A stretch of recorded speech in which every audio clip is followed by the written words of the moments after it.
Assalamualaikum warahmatullahi wabarakatuh.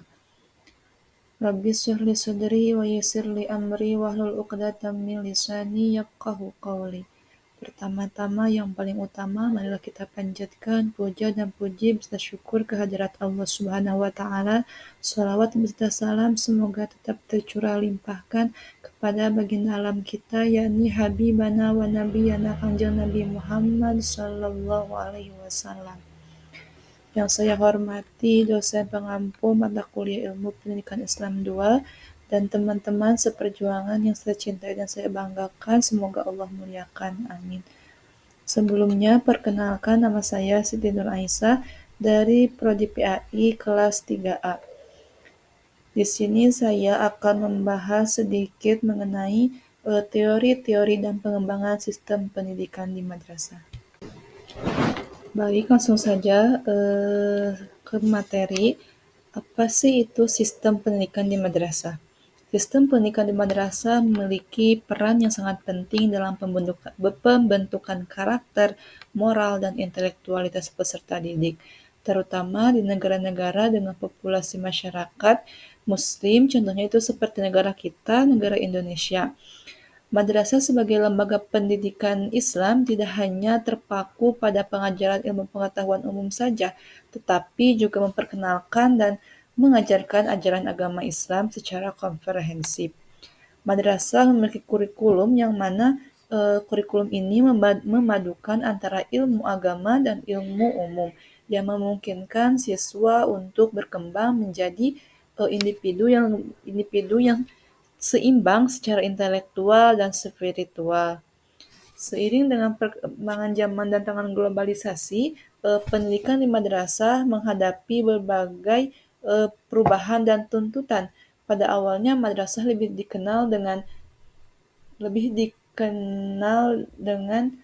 sebagai lembaga yang mengutamakan pendidikan agama dengan pendekatan tradisional.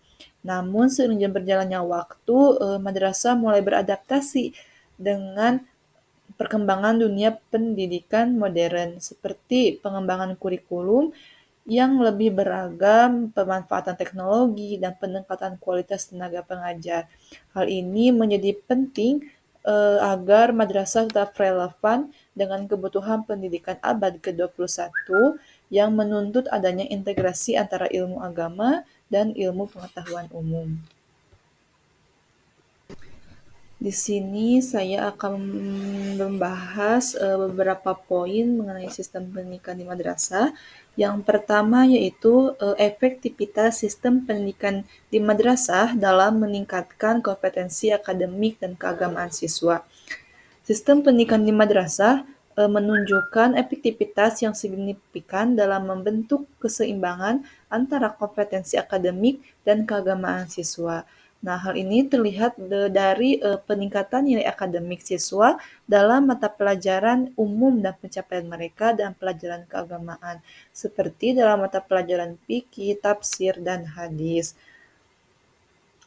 Oleh karena itu, meski demikian, efektivitas ini masih dipengaruhi oleh kualitas tenaga pendidik dan metode pengajaran yang diterapkan di madrasah.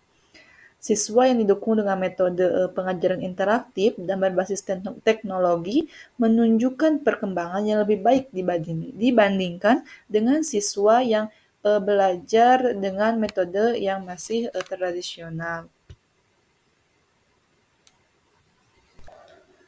Poin yang kedua yaitu peran tenaga pendidik dalam mengembangkan karakter siswa berlandaskan nilai-nilai Islam.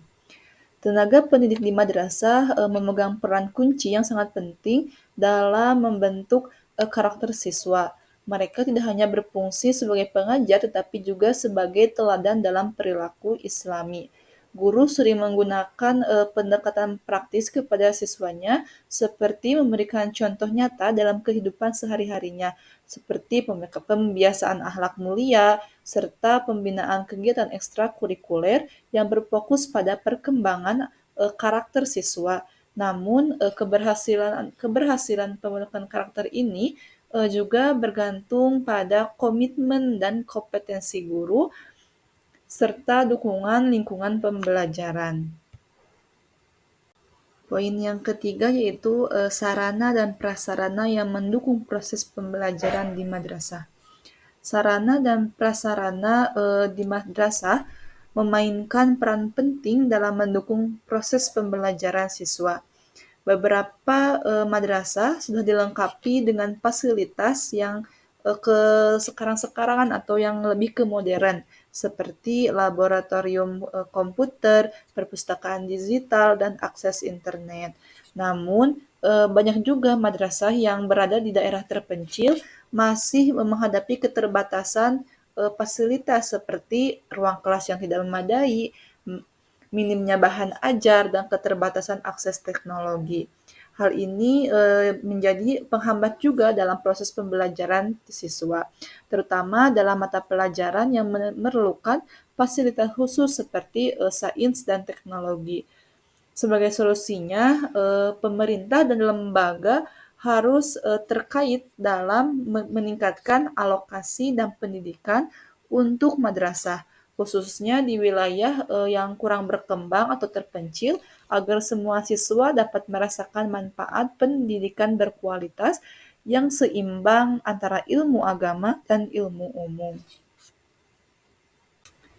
Poin yang terakhir yaitu strategi peningkatan keterlibatan orang tua dalam pendidikan siswa di madrasah. Keterlibatan orang tua dalam pendidikan siswa di madrasah itu sangat penting, yang mana bertujuan untuk memastikan keberhasilan proses belajar seorang anak. Nah, orang tua juga dapat melakukan beberapa poin. Yang pertama itu mendorong kegiatan siswa. Kita sebagai siswa pastinya membutuhkan dorongan dari kedua orang tua kita, yang mana contoh mendorongnya orang tua kepada kegiatan siswa itu seperti mendukung jadwal belajar siswa dan menyediakan lingkungan belajar yang kondusif.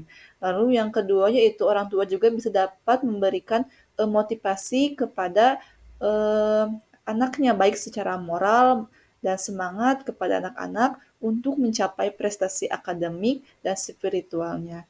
Namun, di poin ini masih rendah di beberapa daerah karena adanya faktor kesibukan dari orang tuanya, kurangnya komunikasi antara orang tua dan sekolah, lalu serta rendahnya kesadaran akan pentingnya pendidikan di seorang anak.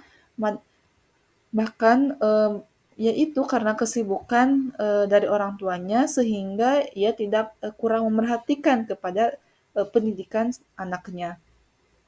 Madrasah juga dapat meningkatkan keterlibatan ini dengan mengadakannya program khusus seperti pelatihan orang tua dan komunikasi rutin baik per bulan atau per minggu dengan melalui media digital. Baik, mungkin poin-poin yang di atas alhamdulillah sudah tersampaikan. Yang terakhir, kesimpulan. Sistem pendidikan di madrasah memiliki potensi besar dalam membentuk siswa yang kompeten secara akademik dan religius. Namun, terdapat beberapa tantangan yang harus diatasi, seperti kendala dalam implementasi kurikulum integratif, keterbatasan sarana dan prasarana, serta rendahnya keterlibatan orang tua. Mungkin sekian yang dapat saya sampaikan. Mohon maaf bila ada kesalahan dalam penyampaiannya. Wallahul muwaffiq ila aqwamit thoriq. Wassalamualaikum warahmatullahi wabarakatuh.